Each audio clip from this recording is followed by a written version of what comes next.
Hey guys, it's Stephanie again. I'm here with my Top 5 Wednesday, and the category today is Top 5 Pre-Orders. I guess what that really means is Top 5 Most Anticipated Releases of the Year. So, let's just go ahead and bring this up right now. I actually pre-ordered books, and I am so, halfway ashamed, but I mean, they were reasonably priced on Amazon, so that's basically why I did it. They were all under $10. But let's just go ahead and pull up the books that I have pre-ordered. Okay, so that's a lot of books because 2 of those, I don't even exactly know what they're about. I basically did it for the hype because they just looked really cool, and I heard a lot of really good feedback on them so far. I just really wanted them. It's just to really quickly cover those because I'm actually not going to include those in my top 5. Mostly I'm going to talk about Illuminae and Six of Crows. Illuminae, I don't even know what it's about. Honestly, I was just like, look at this cover.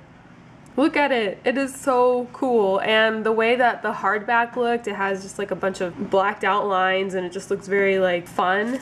So just very super secret spy type thing, and I just really am intrigued by it. And Six of Crows is based on the world of Shadow and Bone. Oh wait, Shadow and Smoke, something like that. Basically it's about a girl in a alternate universe Russia, and there's magic powers, and they fit in different categories.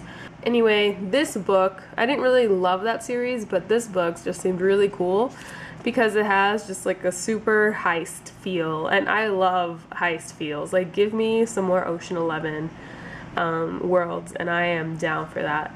And of course, Queen of Shadows, we're not going to talk about that because it has a more special spot in my list.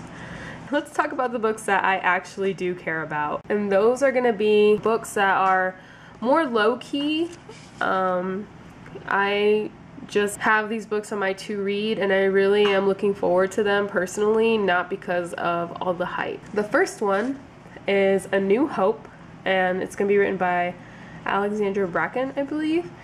And it's going to be just kind of like a novelization in a way of the Star Wars universe, and I honestly don't know about the Star Wars universe that much.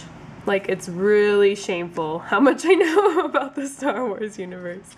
I've actually convinced my boyfriend that we need to rewatch those together because he's the only thing that he'll say he's a fan of. I've seen all the movies, but I think that this is just going to be a cool way for me to get closer to that is through books. Yeah, I'm really excited about it. I think it'll be cool.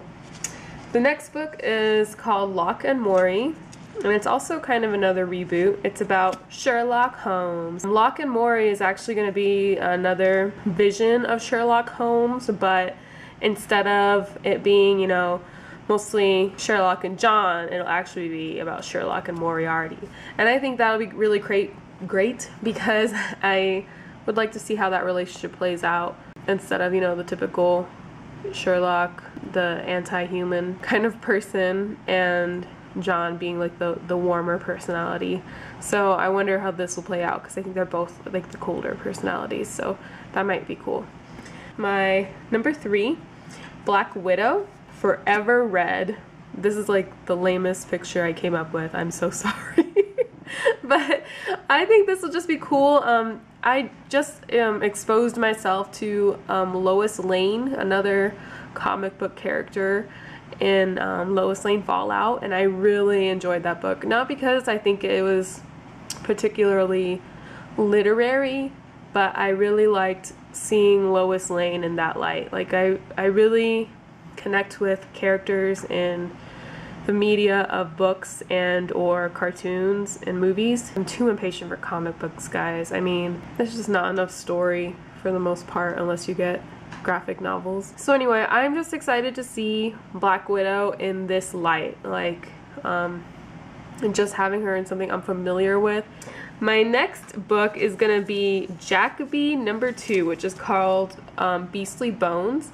Do you remember these guys, Jacoby is like Sherlock, except it has ghosts and fairies and it's just very paranormal, and it's a really cool story.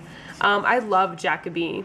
It didn't have like so much of a Sherlock vibe towards it where it was like exactly parallel, but the main character was, you know, just enough like him, you know. So Jacoby has just enough eccentricities, but they're mostly based on the fact that he can see different things, but unlike, you know, classic Sherlock who just observes more, this Sherlockian character, I guess, can just see more spoopy things. So he can see, you know, ghosts and fairies and a lot of supernatural things that most people don't. And it was just really charming, and it was very cute. I just really enjoyed it. I'm really looking forward to Beastly Bones, because I was fairly certain, and I think the author was too, that Jacoby was just going to be a standalone, like, one-shot type thing, and so I'm glad that a sequel is coming out. And now we're going to talk about my number one pick, which is going to be about Aelin. Queen of Shadows is book number 4 of a potentially 6 to 10 book series. I'm not exactly sure where that's falling right now.